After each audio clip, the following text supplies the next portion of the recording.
నమస్తే, welcome to Andhraprabha. నేను లక్ష్మి.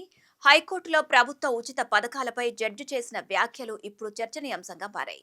చేతిలో ఐఫోన్, పల్సర్ బైక్ ఉన్న వాళ్ళు కూడా రేషన్ బియ్యం తీసుకుంటున్నారని, కూర్చుంటే డబ్బులు, నిలబడితే డబ్బులు అన్నట్టుగా పథకాలు ఇస్తే ప్రజలు ఎందుకు పనిచేస్తారని ప్రశ్నించారు.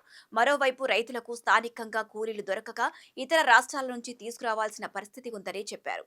ఈ సందర్భంలోనే వేల కోట్ల రూపాయలు ఉచిత పథకాలకే ఖర్చు చేస్తే రాష్ట్ర భవిష్యత్తు ఏంటన్న ప్రశ్నలు కూడా వ్యక్తమవుతున్నాయి. అసలు కోర్టులో జరిగింది ఏంటి, న్యాయమూర్తి ఏం చెప్పారో ఇప్పుడు చూద్దాం. Item number 33, Subramaniam Darvanet, GP for Finance and Planning. This one, huh? Yes, where is your officer, Sandeep Kumar? Please come. Already paid your 24 crores in the month of May. How much amount remaining? How much amount? Remaining is 33 crores. Pardon? Total amount, huh? Yes. You pay 24 crores. Remaining will pay within 6 months.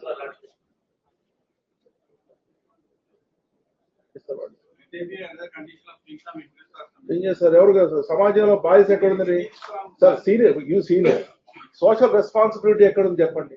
మనకు వచ్చే ఆదాయం ఎంత, బయటికి పోతున్నది ఎంత?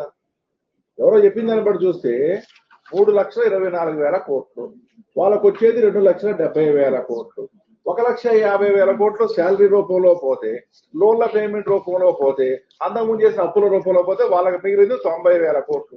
అందులో welfare కింద ఎంత పోతుంది? 89,000 కోట్లు పోతుంది వెల్ఫేర్ పథకాల కింద.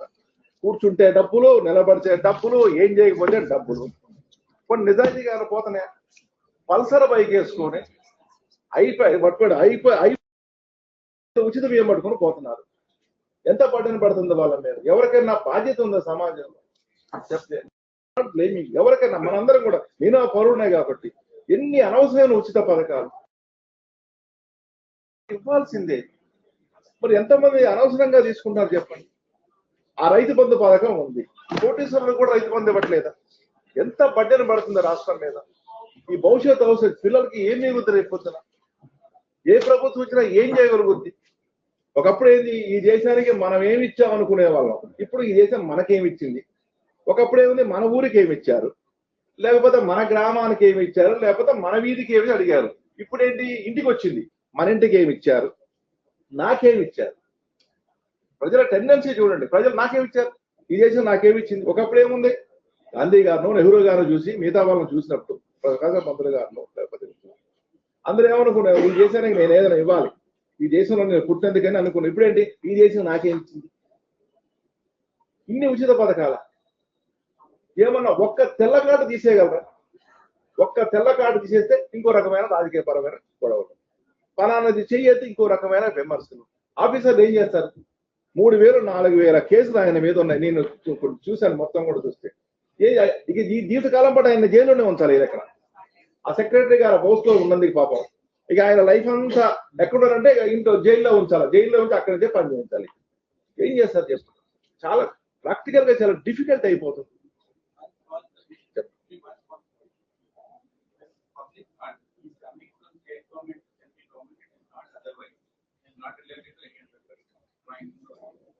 Orders have been pending for more than 1.5 years. Then contempt.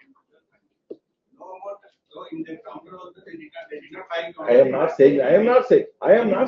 am not saying about this particular case. The difficulty of the state. నా ముందే దాదాపు 100కు పైగా కేసులు పెండింగ్ లో ఉన్నాయి. ఏం చేస్తారు ఇప్పుడు? మీరు ఫైనాన్స్ సెక్రటరీ, మీరు ఏం చేయరు? ఇప్పుడు మీరు నిలబడాల్సింది ఇక్కడ ఏం చేస్తారు? ఏ ఆఫీసర్ మీద? రేపు మీరు ముఖ్యమంత్రి అయినా ఏం చేయలేరు. ఏం చేస్తారు? రేపు మీరు ముఖ్యమంత్రి అయినా ఏం చేయరు. ఈ హుసేన్ ముఖ్యమంత్రి అయినా ఏం చేయలేడు. పైసలే గ్రామాల్లోకి పోతే అనకూడదండి. ఐఎమ్ సారీ, నేను నాది రాజకీయ పరమైన ఉపన్యాసం అనుకోదు. గ్రామాల్లోకి పోతే రైతులు ఏడుస్తున్నారండి, పనికి ఎవరు రావట్లేదు. పనికి ఎవరు మేము కూడా రైతులేం కదా, ఎవరు రావట్లేదు పనికి. నేను విమర్శించట్లేదు, నేను ఎవరి మీద విమర్శించట్లేదు, ఎవరు రావట్లేదండి. మనకు వచ్చేది ఎవరు? ఛత్తీస్గఢ్ నుంచి, మధ్యప్రదేశ్ నుంచి, లేదా మహారాష్ట్ర నుంచి, బీహార్ నుంచి కూలోళ్ళు వస్తారు. మన వాళ్ళు ఎవరు పని చేయట్లేదు చెప్పండి, ఎవ్వరూ చేయట్లేదు. అమర్ సేన్ ఏం చెప్పారు? పని చేయించాలని ఏం చేయాలి? ముందు గొయ్యి తీయించు, డబ్బులు ఇవ్వు, రేపు మన పిలిపించి గొయ్యి పూడిపించు. పని కల్చర్ మర్చిపోయారు కదా. ఒకప్పుడు మనుషులు పని చేసే వాళ్ళట అని మ్యూజియంలో పెట్టాలి.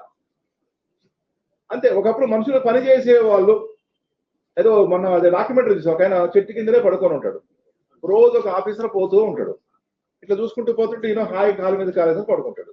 అంటే ఇది ఆఫ్రికా. ఒక రోజు వచ్చి, అన్న నువ్వు ఏ పని చేయకపోతే ఎట్లా గడుస్తుందంటే ఆయన మొత్తం తీస్తాడు.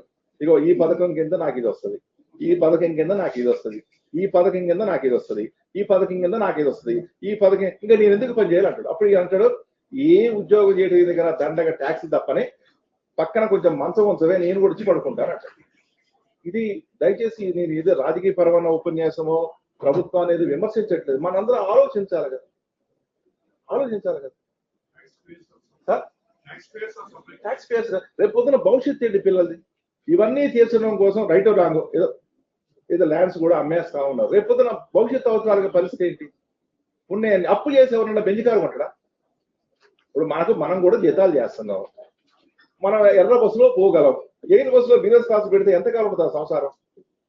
ఇది ఎవరిని విమర్శించట్లేదు. నాకు బాధగా ఉంది, ఆఫీసర్ పిల్లలు నాకు బాధగానే ఉంది. ఇది నైస్ ఆఫీసర్, కానీ ఏం చేస్తారు ప్రాక్టికల్ గా? ఇంజనీరింగ్ కాలేజ్ పిల్లలు మేనేజ్మెంట్ ని కూడా బ్లాక్ మెయిల్ డామినేట్ చేస్తారే, మేము కాలేజీకి రామంటారు. వాడిని బతీలాడి మరి అటెండ్ చేయాలి. ఎవడన్నా చదువుకునేవాడికి ఫీజు కడతాడు, బడి మానేసుడు కూడా ఫీజు కడతారా? మీరు అర్థం చేసుకోండి, బడి మానేసుడు ఫీజు. ఇంజనీరింగ్ పిల్లలు, మెకానిక్ ఇంజనీరింగ్ చదువుకున్న పిల్లడు వాడి స్కూటర్కి వాడు తగ్గేసుకోలేడు, మళ్ళీ మెకానిక్ రావాల్సిందే. మేధావులు ఉన్నారు, చదువుకునే వాళ్ళు ఉన్నారు, కానీ బాగా చదువుకునే వాళ్ళకి కట్టండి, అర్హులైన వాళ్ళకి పథకాలు ఇవ్వండి. ఏంటంటే ఎన్ని families? 1,20,00,000 families, 1 crore 90 lakhs people కి 1 crore 9 lakhs పీపుల్ కానీ ఉచిత పథకాల బెనిఫిషియర్స్ ఎంతమంది ఉన్నారు ఇప్పుడు? 1 crore ఉన్నారా? 1 crore ఫ్యామిలీస్ 1 crore 50 lakhs అనుకోండి. పథకాలు ఎంతమందికి పోతున్నాయి?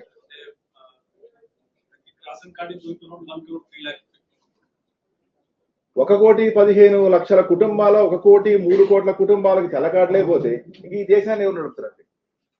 ఇలాగే సాగుతూ పోతే కొంతకాలానికి కుబేరుడు కూడా డబ్బులన్నీ అయిపోయి పనికార పథకంలో కూలికొస్తాడు.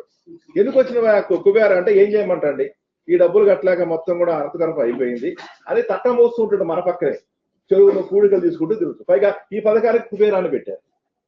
ఇది విమర్శ కాదు, దయచేసి వినండి. ఎవరన్నా కూడా అపార్థం చేసుకుని ఏమీ రాయదు. ఆవేదనతో చెప్తున్నాం, భవిష్యత్తు అవసరాల గురించి చెప్తున్నాం. రేపు పొద్దున ఎవరు వచ్చినా సరే డేంజర్ బిల్స్ మోగుతున్నాయి, ప్రాక్టికల్ గా సాధ్యం కాదు.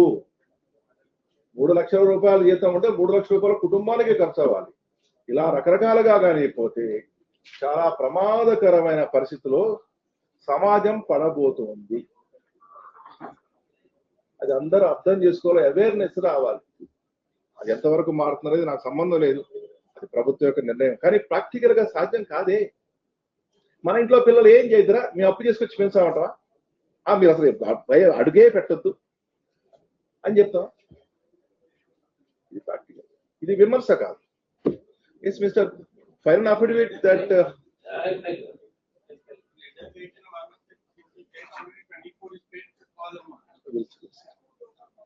how much amount was paid on 13/5/2026, sir? Yes, sir. Yes, sir, this is proceedings. Kindly go through this. Head counsel for the petitioners, respondents, the officers also name was appeared before this court. Appearance of the officers dispense with until further order.